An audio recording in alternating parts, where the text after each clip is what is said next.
आप लड़िएगा तो आपसे कोई कमजोर है क्या? ना विचारधारा आपकी है नहीं, और यहाँ विचारधारा सबसे बड़ी है कि AIMM जो हिंदुस्तान में महाराष्ट्र और अपने तेलंगाना में 9 सीट से ज्यादा लड़ने का औकात इसको नहीं है। इसको हम सीमांचल में इस बार औकात बताएंगे दुनिया में AIMM क्या होता है। समझ, बीजेपी जैसी झूठा और फरेबी धूर्त दुष्ट को मजा चखाना चाहिए। इससे बड़ा मानवता विरोधी, इससे बड़ा इंसान विरोधी कोई नहीं है। एक आखिरी प्रश्न, कुंडली में उपचुनाव है, ऐसे में महागठबंधन प्रत्याशी मनोज कुशवाहा को जिताने के लिए पप्पू यादव भी पहुंच गए हैं। जाप सुप्रीमो है पप्पू यादव और पूर्व सांसद हैं, वो भी पहुंचे हैं और ओवैसी पर तीखा हमला बोला है। वहीं मुकेश सहनी को लेकर बड़ी बात कही है, उन्होंने बीजेपी पर भी हमला बोला है, कई सारी बातों को कहा है। क्या कुछ कह रहे हैं जाप सुप्रीमो पप्पू यादव, पहले आप वो सुनिए। यहाँ तो समझिए कि एक तरफा आप कितना पैसा बोरा का लाइएगा तो आपको पैसा है, इधर कागज थोड़े है। आप लड़िएगा तो आपसे कोई कमजोर है क्या? ना विचारधारा आपकी है नहीं, और यहाँ विचारधारा सबसे बड़ी है। तो हम विचारधारा से ना आपको सब कुछ खत्म करेंगे। महागठबंधन का ये वही समीकरण जो है इस समय बिगड़ता हुआ दिख रहा है। आप फिर वही फालतू बात करते रहते हैं। कौन फेर फार में है? यहाँ पर सब समीकरण, यहाँ भूमिहार समाज से लेकर के दलित, यहाँ कोई माय समीकरण का बात है? माय सब ना एक है भाई जी। MIM आने से प्रभाव तो पड़ रहा है, कुछ ऐसा कह रहे हैं। हम एक बात बोले आपसे, बुरा नहीं मानिएगा, क्षमा कर दीजिए। गोपालगंज में थोड़ा सा शहाबुद्दीन जी के चलते इनको वोट आ गया। मैं झूठ फूस नहीं बोलता हूँ।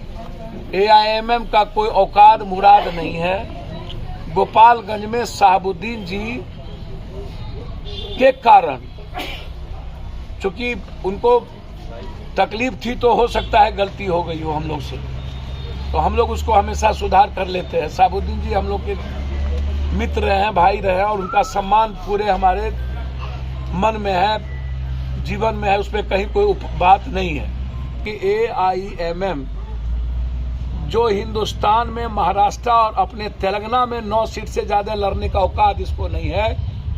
इसको हम सीमांचल में इस बार औकात बताएंगे दुनिया में AIMM क्या होता है। समझ गए? एक गलती के कारण वो आ गए। AIMM की कोई औकात नहीं है। और मुस्लिम लीग को जब मुसलमानों ने रपेट दिया, इस धरती से रपेट दिया था आजादी के वक्त, और पूरा देश मुसलमान खड़ा था हिंदुस्तान के साथ, पाकिस्तान जाने की बात नहीं किया। जब मुस्लिम लीग के मुसलमान नहीं हुए, बोला मैं सेकुलर हूं,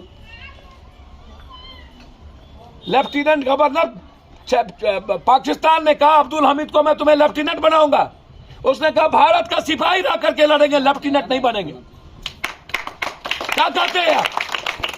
मल्लाह का मछली, भूमिहार का भात, तब बनेगा मछली भात। हमको देखिए एक बात बोल रहे हैं, शुरुआत हमारे आप क्या कहना चाहिए? मुझको पता ही नहीं है मुकेश जी के बारे में कौन है नहीं है। तो क्या कुछ फैक्टर है कि नहीं चुनाव में? सर मुझको नहीं पता मुकेश जी कौन है, कहाँ उनका संघर्ष था, कहाँ से आए, कहाँ लाठी खाए, क्या किए, बॉम्बे में क्या करते थे, क्या नहीं करते थे, कौन धंधा है कौन नहीं धंधा है, कौन क्या है, कब वो लीडर बने, कब लीडर बने, वो अच्छी बात है। अपना जो मन है, सबको स्वतंत्र है राजनीति करने के लिए। उनको धन्यवाद, जिस रूप में जिसकी लाठी उसकी भैंस चलता रहता है। आप हमको किसी को आप रोकिएगा राजनीति करने के लिए तो भैया आप झूठों न किसी का नाम लेते रहते हैं। इसके पहले माछ भात यादव के साथ वो किए थे ना, तो भोर में भैया शाम में सैया, ऐसे चलता है क्या? बड़ों के बाप कनियों के बाप चलता रहेगा?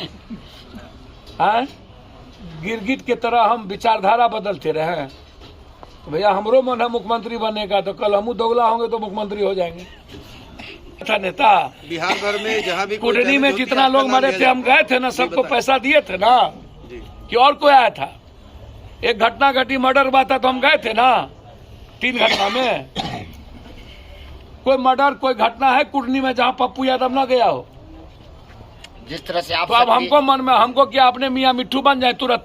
सवाल तो उठाएंगे ना, वही सवाल मेरा जो कहना है कि जिस तरह से आप सक्रिय है उस तरह से जब पार्टी सत्ता में है तो उस तरह से अन्य नेता भैया क्यों नहीं सक्रिय होंगे? हम है ना ये बड़ा सवाल है भैया, पप्पू एक जी, तो ये बड़ा रिश्तेदार- सवाल है, ये बड़ा सवाल है। आप जितने active हमारी हैं पूरे विचारधारा विचारधारा की बात हुई है। कौन सी आप विचारधारा? हमारा कंप्लीट नीतीश कुमार महागठबंधन और कांग्रेस लालू यादव जी के कंप्लीट ट्रस्ट में है और हम अपील करते हैं एज एक वर्कर होने के नाते, हम बहुत अदना और छोटा आदमी हैं कि हर यूथ को, हर साथियों को बीजेपी जैसी झूठा और फरेबी धूर्त दुष्ट को मजा चखाना चाहिए। इससे बड़ा मानवता विरोधी, इससे बड़ा इंसान विरोधी एक आखिरी प्रश्न, कोई नहीं है। एक आखिरी प्रश्न, देश की सबसे बड़ी आजादी की लड़ाई लड़ी गई थी।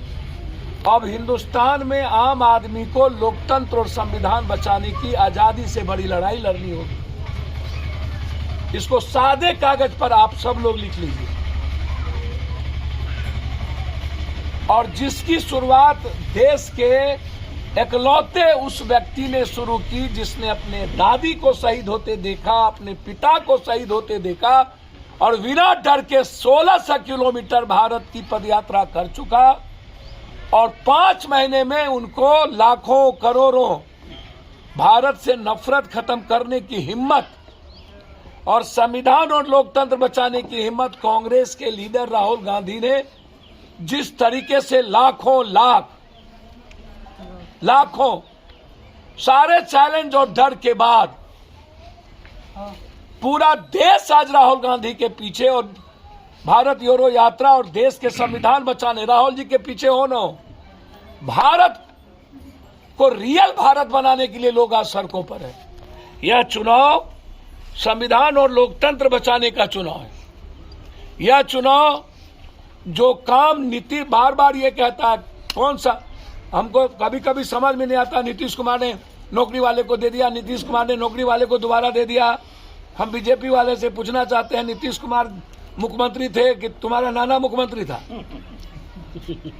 तुम दे दिए। हमर भाई जना नाथी हमरा नौकरी में दिए, उस वक्त नहीं दिए। तुम बिना झूठ बोले हुए मार्केटिंग करते हो, तुम काम कुछ नहीं करते हो, 14,000 करोड़ का एडवर्टाइजमेंट दे देते हो।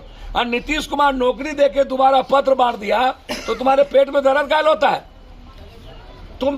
तुम नौकरी दिए 14 करोड़ 16 करोड़ 8 साल में 10 लाख दिए। नौकरी नीतीश कुमार ने दिया कि भाजपा दिया? भाजपा के पास नगर निगम था, भाजपा के पास स्वास्थ्य था, भाजपा के पास कौन सा विभाग नहीं था? भाजपा काहे नहीं दी? तो आपने सुना कि जाप सुप्रीमो पप्पू यादव ने क्या कुछ कहा। उन्होंने तो यहाँ तक कह दिया कि मुकेश सहनी को कौन है ये जानते भी नहीं है वो। कई सारी बातों को उन्होंने कहा है अपने अंदाज में। पप्पू यादव ने कई सारी बातों को कहा है, बीजेपी पर हमला बोला है, वहीं ओवैसी की पार्टी को लेकर भी बड़ा बयान दिया। उन्होंने कई सारी बातों को कहा है। तो कुंडली उपचुनाव को लेकर सियासत तेज हो गई है। ऐसे में पप्पू यादव भी कुंडली में उतर गए हैं और मनोज कुशवाहा के समर्थन में वोट भी मांग रहे हैं। कई सारी बातों को उन्होंने कहा।